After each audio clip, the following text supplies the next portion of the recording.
Allez, salut à tous, c'est Matt, on se retrouve aujourd'hui pour notre brief du jour.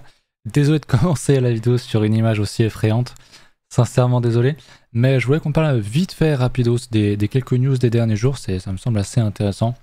Juste pour vous rappeler qu'il y a eu des chiffres qui viennent de tomber là il y a une heure et quelques, sur le chiffre de l'emploi et du chômage aux USA.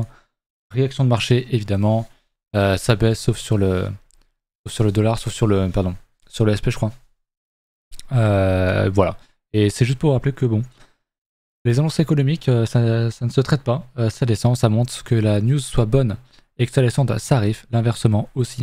Donc n'y touchez pas, et c'est juste une énorme mascarade Twitter en période d'annonces économiques. Chacun a sa petite explication, mouvement. En vrai, je trouve ça d'un ridicule parce que c'est juste une réaction de marché, des algos qui foirent, et c'est tout en fait. C'est-à-dire que ça tombe. C'était, je crois que c'était vendredi dernier. On a une news, je vous remontrerai tout à l'heure si j'y repense.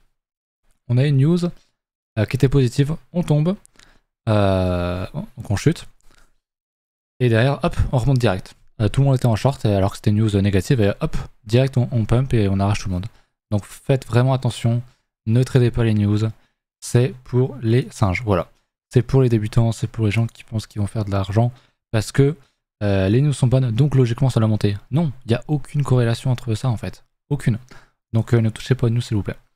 Petit rappel pour vous dire qu'on est partenaire avec Bybit, donc je vous invite à aller cliquer sur le lien qui est en description. Vous pouvez gagner jusqu'à 50 balles, il faut absolument cliquer sur participer maintenant ici.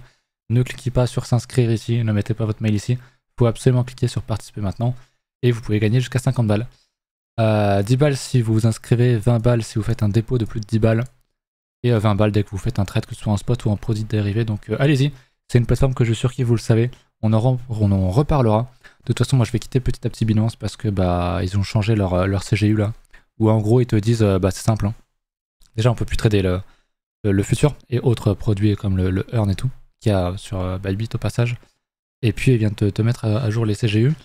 Où ils t'expliquent que en gros ils peuvent geler tes fonds sans rien te dire, sans donner d'explication, et t'as pas le droit de faire recours en collectif derrière. Donc en gros c'est tu poses tes thunes chez nous, on te baisse si on a envie, et t'as rien à dire. En gros, c'est ça. Donc, j'aime pas du tout ce genre de pratique. Et honnêtement, Binance, c'est dommage. C'est dommage, mais c'est ciao. Donc, il y a d'autres plateformes, hein, FTX, machin. Mais Bybit, pas de KYC non plus. Donc, ils sont régulés, attention. Il n'y a pas de KYC, mais ils sont régulés. Ils sont régulés en Asie, mais aussi en Australie. Donc, l'Australie, c'est pas non plus. C'est pas les Zimbabwe, je veux dire, en termes de licence et tout. Donc, ça va quoi. Bref, voilà pour ça. Au niveau des news. Du coup, je voulais voir, j'ai regardé vite fait sur Coin Academy. On a Gucci, j'en ai parlé sur Twitter, je crois, qui va accepter les paiements en AppCoin. C'est ridicule. Je veux dire, si tu veux te mettre au crypto, c'est très bien, mais propose un truc stable, je sais pas moi, l'USDC, un truc sérieux quoi, tu vois. Le AppCoin, j'ai rien contre le AppCoin, c'est un truc que j'achèterai dans le futur parce qu'il y a un vrai truc pour ceux qui peuvent pas acheter des NFT App. Le AppCoin c'est super, mais c'est un coin qui va énormément fluctuer dans le temps.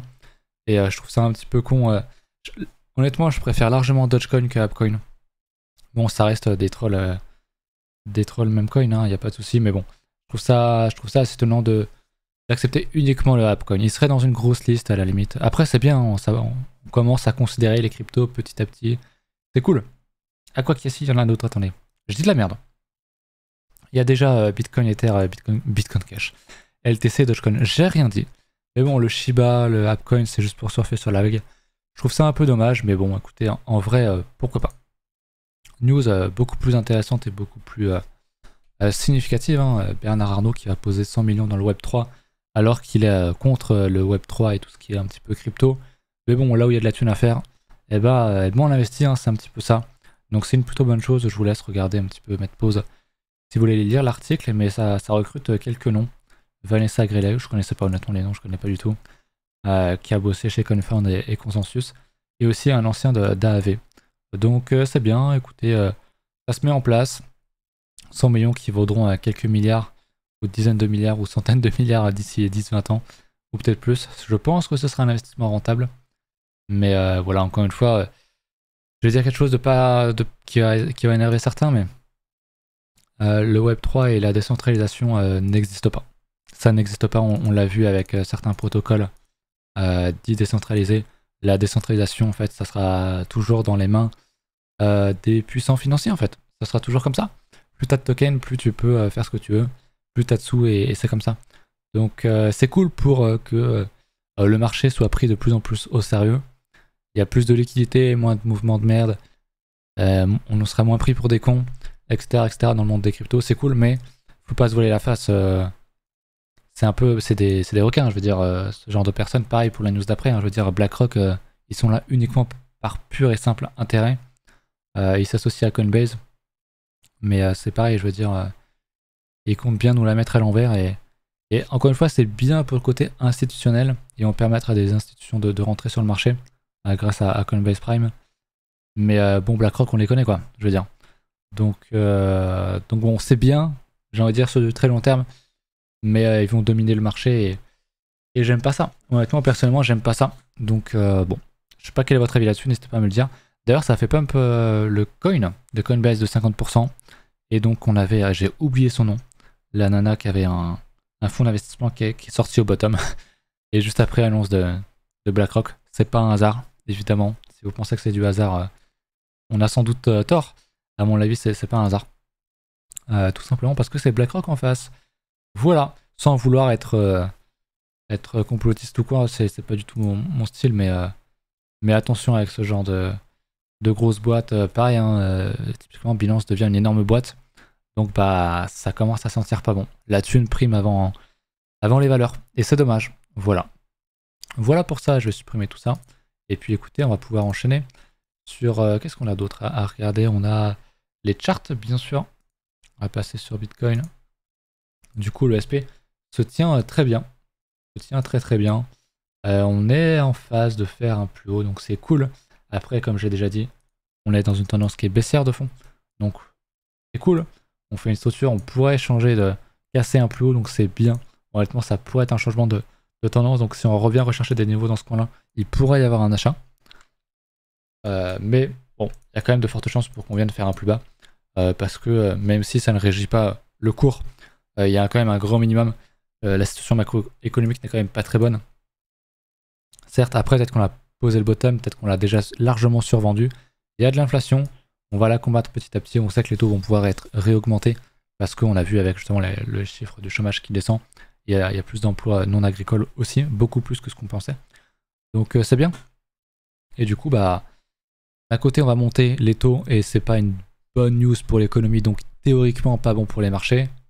Mais ça veut pas dire qu'on va pas descendre en fait. Qu'on va pas monter ou pas descendre. Ça ne veut rien dire parce que c'est peut-être déjà pricé. Donc attention à ça.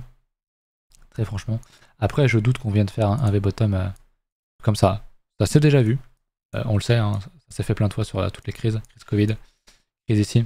Après, attention, on a déjà vu des périodes de 10 ans sans ATH. Ça va arriver à nouveau un jour. Quand je ne sais pas. Donc attention à ça. Ça, c'était pour le SP. Au niveau du DXY, qui est donc l'indice, qui est donc le dollar, il remonte, c'est pas très bon, vous le savez, pour nos petites cryptos, pour les actifs à risque de manière générale. Pour l'instant, ça se passe bien, malgré la petite remontée du dollar, ça se passe bien sur les cryptos, donc tant mieux. Pour l'instant, ça se passe bien. À surveiller, j'aimerais vraiment pas qu'il fasse un plus haut. L'idéal de l'idéal, il nous fait un petit retest là, et on vient cracher, et le vrai idéal, c'est qu'on vienne réintégrer le gros range hebdomadaire qui est ici. Mais bah, j'y crois pas trop. Après, possible. J'ai dit hebdomadaire, mais c'est même du mensuel. Si on réintègre, franchement, c'est propre pour les actifs à risque. Mais pour l'instant, bah, on est en stand-by, on l'a cassé quand même, donc attention. Coinbase, du coup, ça peut être intéressant concrètement ce qui s'est passé, de voir ça. On a une belle réaction de news, et du coup, c'était ici, je sais plus son nom, la gestion de fonds. C'est ARK, le nom du fonds, je crois. Donc elle a vendu ici, au bottom, à peu de choses près. Et depuis, bah, on a fait un beau quasiment à 100%, hein, 120% ici. Pas de chance. Juste pas de chance.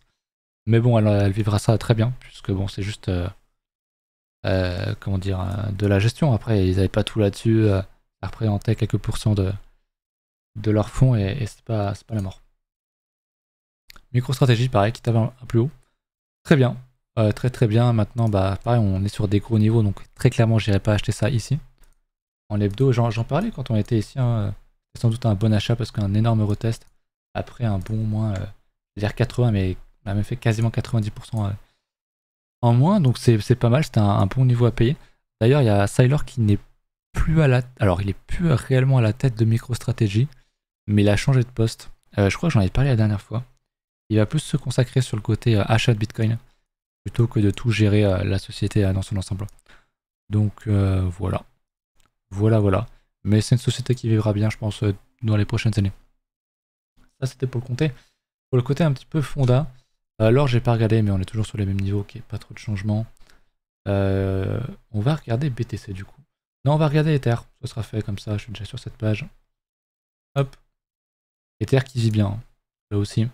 Beaucoup plus fort que BTC. On le verra juste après. C'est au-dessus. Sa paire en BTC qui est forte, hein, qui est très forte. Après cette déviation là, hein, j'en parlais. Je voyais pas ça réellement possible. Honnêtement, quand on avait cassé ici, j'étais en mode ça paraît trop gros qu'on refasse une déviation. On l'a fait. Et ce genre de pattern, je l'ai expliqué les 10 dernières vidéos, mais c'est assez rare, premièrement, surtout en hebdomadaire, mais c'est surtout très puissant. C'est-à-dire que tu viens dans une tendance haussière, hein, on vient d'en bas, tu casses en haut, donc tu fais FOMO les acheteurs, tu réintègres, tu fais peur, tu casses le bas, donc tu fais vendre les gens qui avaient pété ici, les tout derniers, tu réintègres et derrière, bam, tu repars à la hausse. Donc ce serait vraiment une excellente chose. La target, c'est bien sûr la zone de vente, on est dedans, hein. Globalement je veux dire, actuellement on est quasiment dedans.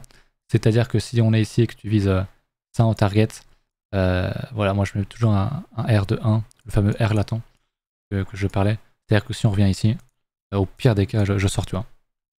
Jamais je me dirais, ma target est là, je sors pas. Allez, je sors si on fait un plus bas, non. Ça te fait un risque de 0,20 ici. Ça n'a aucun sens, faut savoir sortir à un moment donné. Même si on fait un petit move de merde comme ça, qu'on vient prendre ton stop et qu'on y retourne derrière, c'est pas grave, t'as sécurisé des gains. C'est le plus important. Donc moi je surveille beaucoup ce graphique, hein, pour l'alt season, la fameuse. Si on fait un plus haut ici, ça devrait bien péter sur les alts. Et il y a la dominance qui fait alors un plus bas, non, mais qui est toujours dans le range et qui continue de descendre. Donc c'est une très bonne chose. On descend. On est toujours dans le range, mais là aussi, hein, si on casse ce niveau, ça devrait péter sur les alts. Ça paraît encore une fois très peu probable, vu la gueule de BTC, vu la gueule de la macroéconomie. Mais encore une fois, le fonda ne régit pas les charts en fait. Seuls les prix nous intéressent. Le fonda, on s'en fout. Si le fonda suit, tant mieux. Si le fonda suit pas, et que pourtant c'est intéressant à acheter, faut acheter. Avec méfiance, toujours avec un stop loss proche, mais peut-être que le fonda peut-être que les prix avaient déjà surestimé le fonda et que, encore une fois, c'est déjà pricé, suracheté ou survendu, et truster le prix, pas le fonda, tout simplement. Voilà pour ça. Qu'est-ce qu'on peut regarder du coup? Bitcoin maintenant. Enfin, il serait temps. Bon, l'hebdo on bouge pas trop, on s'en fout. En daily, donc ce que je disais, hein, c'est que je voulais absolument une clôture supérieure à ce niveau-là. On l'a pas eu. On a fait le petit rejet, on est venu rechercher cet order block. Là, c'est un truc qu'on fait souvent. Quand on fait un order block comme ça, et qu'on vient pas le retag la première fois ici, souvent on vient chercher un retag une fois qu'on l'a traversé et qu'on revient le rechercher ici. Donc parfait, je vais regarder en H4, il y avait un beau niveau, bien établi. Je crois qu'on a pété un petit peu le Vegas H4 effectivement. Mais bon, c'est toujours aussi, hein. Les gens s'attendent pas mal à de la vente, donc tant mieux parce que macroéconomie, etc. Encore une fois, c'est sans doute survendu. Donc attention. Moi très clairement, si on vient casser à ce niveau-là, je chercherai pas à short. Ça c'est sûr et certain. Par contre, si vraiment on refait un plus bas et qu'on a des setups de vente, on les vend et on se casse quoi. Mais en l'état, c'est quand même pas mal. J'ai l'impression qu'on a sorti quand même beaucoup de monde. Du coup, est-ce qu'on a fait notre div H4 caché? C'est une div plate en vrai. Je sais que certains ne les considèrent pas. Moi j'aime bien. Parce qu'il y a un très gros écart. Je veux dire, on a un creux ici et un autre creux qui est quand même bien au-dessus sur le cours. Alors qu'on est sur le même niveau sur le momentum. Bon, c'est ce que j'appelle une div plate. Je comprends qu'il y en a qui ne la prennent pas en compte, il n'y a pas de souci là-dessus. Ce qui était beau par contre, c'était la double div H1, je crois. Ou triple, je sais plus. C'était ici, div, double div. Finalement, on a fait un plus bas. Pas de chance, de pas grand-chose. Mais pas de chance, on a refait une div simple du coup ici. Je vous remonte bien. Vous voyez qu'on fait un plus bas sur le cours, alors que sur le momentum on fait un plus haut. Validé parfaitement, il y avait un bon achat ici. Ici, je crois que j'en avais parlé déjà la dernière vidéo. Ah non, c'était ce matin, je suis con. Ce matin à minuit. Donc techniquement, vous savez, avec la technique de zone 9, j'ai envie de dire, mais de tilt du coup. Divergence sur le squeeze momentum que j'aime beaucoup. Et il prend le trade seulement si on repasse en phase croissante, donc quand le rouge est beaucoup moins clair, donc plus foncé. Donc à partir de cette zone là et qu'on a un cross sur le WT cross que j'ai juste laissé sur les candles. Donc là il y a un cross sur le WT cross, c'est un indicateur comme le RSI. En gros, qui est un peu plus lourd, du coup qui donne moins de signaux mais des meilleurs, tout comme le squeeze momentum ressemble au MACD, mais il est beaucoup plus lourd, donne moins de signaux, mais est à mon sens plus intéressant. Et du coup, on a eu un cross ici sur le WT cross, dans une phase où on remontait sur le squeeze momentum avec une divergence. C'était parfait, donc ça c'est typiquement un truc comme ça qu'il aurait pris. Hop, un petit 1.5 de target. Je sais pas s'il s'est pas exprimé dessus vu qu'il est en vacances, mais un petit 1.5 premièrement pour sécuriser les gains, vu qu'on est à contre-tendance. Et puis derrière, target max c'est le 3. Je sais pas si on l'a eu, on l'a largement eu, on est même allé un peu plus haut. Donc ça aurait été un trade rentable, prenable. Moi je le prends pas, je traite pas trop cette technique là, mais ça marche bien, il le backtest et il est en train de faire de gros trucs dessus. Et ça sera d'ailleurs son projet en partie. J'ai un peu spoil, mais vous verrez. vous verrez. Voilà pour BTC au niveau des alts. Je vais regarder ça. Pas trop de changements en vrai là-dessus. En vrai de vrai, on s'en fout. Il n'y a rien qui change. Simplement, je voulais vous remontrer. Ça fait une semaine ou deux que je vous ai pas montré ces valeurs-là sur les alts. Je vais me mettre en capture d'écran entière. Attendez que je vous change ça. Il veut bien.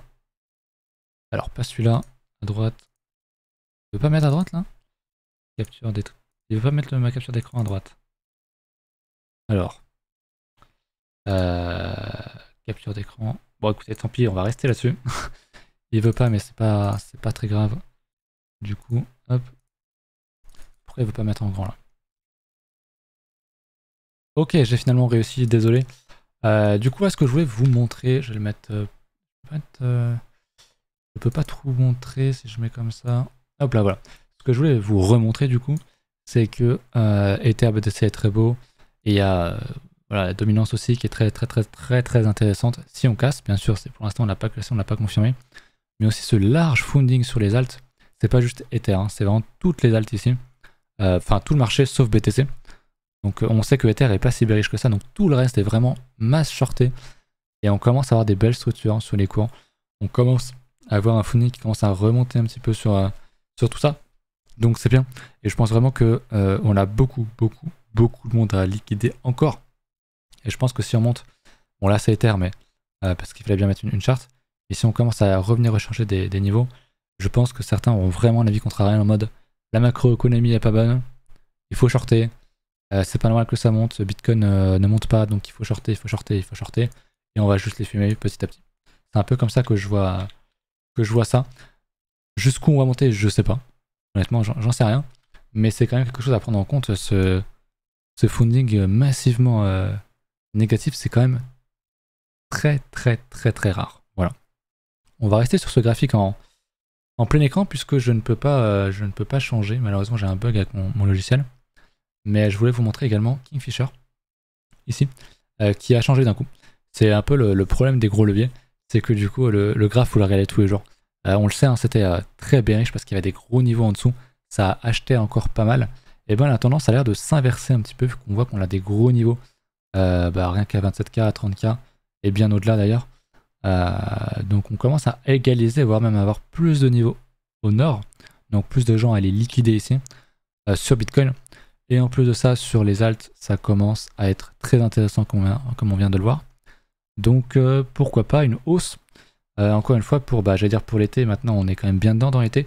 Mais fin d'été, même rentrée, fin d'année, ça me semble pas du tout débile. Plus on avance dans le temps, plus ce scénario a l'air de faire sens. Donc c'est bien.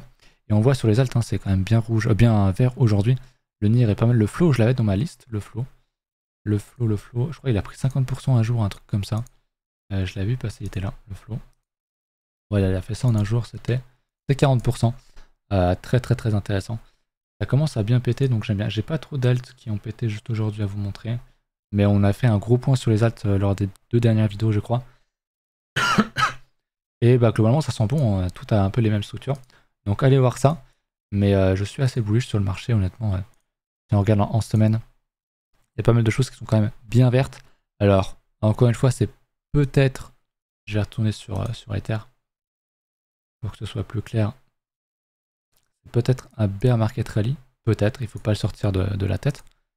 C'est peut-être le cas, c'est-à-dire, bon, dans un bear market, on va enchaîner des plus bas pendant 1 an, 2 ans, 3 ans, j'en sais rien. L'idée, c'est de monter pour faire FOMO les gens et de sortir. Typiquement, tu vois, si on atteint ce niveau-là sur le merge, bon, il y aura un set de news possible. Et l'idée, c'est de faire FOMO les gens pour finalement refaire un plus bas et crever. Je vous disais, peut-être qu'on remontera quand en 2024, 2025, etc. Donc à garder en tête, bien sûr, mais je pense toujours que pour août et à la rentrée septembre, on sera encore dans le vert. En tout cas, fort possible. Voilà pour ça.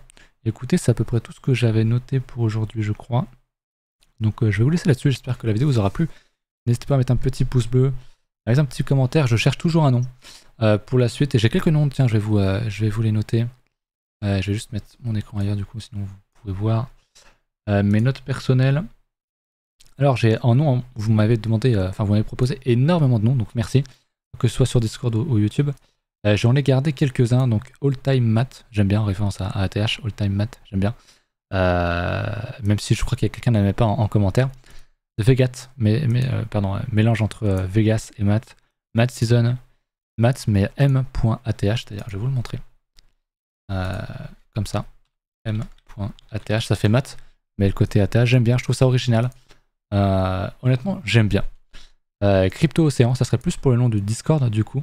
Parce que j'ai envie d'en faire un Discord communautaire où je vais regrouper du coup la baleine, vous savez que je possède la baleine, et éventuellement même amener d'autres influenceurs gros comme petits, ceux que je connais, ça peut être intéressant. Whale Zone, référence whale, la baleine, whale en anglais, et zone, bon bah pas besoin de vous expliquer pourquoi, je pense, donc voilà, je pense un petit peu à tout ça, dites-moi ce que vous en pensez. Et puis je ferai pas un concours, mais je ferai on appelle ça un vote, j'en parlerai en vidéo sur Twitter et sur Discord. Et puis je prendrai celui qui a le plus de votes. Je réfléchis encore, j'aimerais bien avoir une bonne dizaine de propositions qui me plaisent. Et puis on fera ça. Voilà. À la prochaine, salut.